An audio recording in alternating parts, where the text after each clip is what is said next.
Good afternoon, Catherine. Now, the open house for third graders here at RC Hinsdale Elementary starts in about 30 minutes, but parents and students have already been making their way here, making sure that they're ready to go and prepared for the start of yet another school year. Now, I've been talking with many of the teachers here at Hinsdale, and they tell me there's several ways they're making sure that your child isn't left behind at the start of a new school year and a new classroom setting.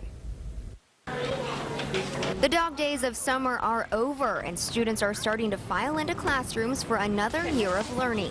But what happens when you forget something you were taught last year? Elementary schools in Kenton County have come up with a way to make sure that doesn't happen.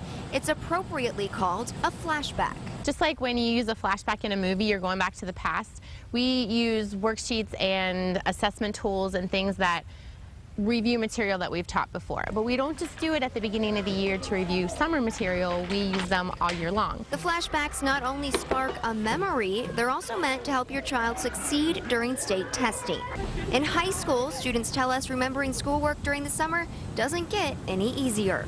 Well, at the beginning of the year, we do thing review from last year, which helps because basically lots of people forget over the summer, which I really like that because if they just started off new, I would be totally lost. With 1 week until the start of class, Scott High School is narrowing its focus on making students feel comfortable. So we don't jump right in and start, reading from the books and doing all the stuff the first day.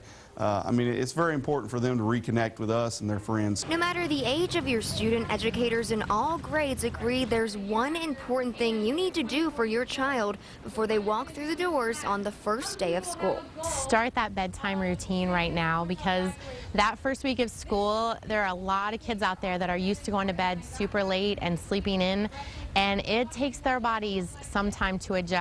I'd start getting them up a little bit earlier. That's always good for them. 8 o'clock comes early for me, much less a teenager.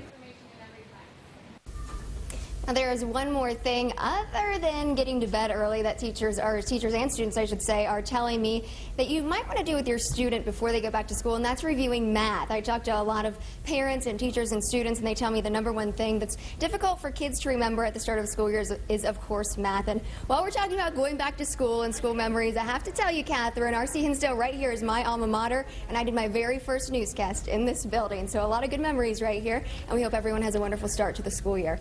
Kendall Harold, 9 News Live in Edgewood.